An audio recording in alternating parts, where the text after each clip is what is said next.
L'une des raisons pour lesquelles j'ai posé la question au sujet de l'immigration francophone à la députée de Fundy Royal, c'est que cette question est bien souvent escamotée.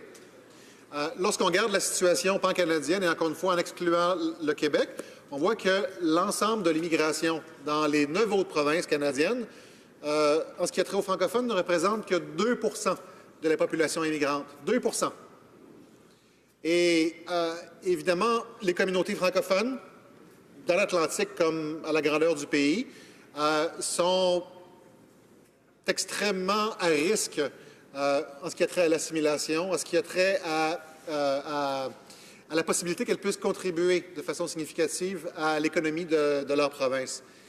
Et du fait que l'immigration elle-même soit davantage concentrée du côté anglophone, représente un certain risque, ou un risque certain, je devrais dire, par rapport à la vitalité de ces communautés francophones qui sont entourées d'une majorité anglophone, bien entendu.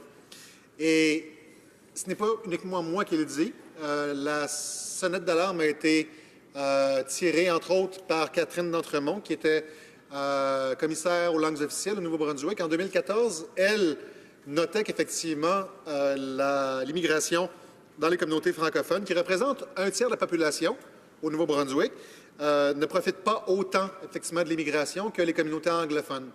Et évidemment, bien, si au point de vue démographique, il n'y a pas grand changement, bien, l'immigration va commencer à faire bouger la balance, si vous voulez, au point de vue démographique du côté anglophone, ce qui représentera un danger pour les communautés francophones et acadiennes au Nouveau-Brunswick.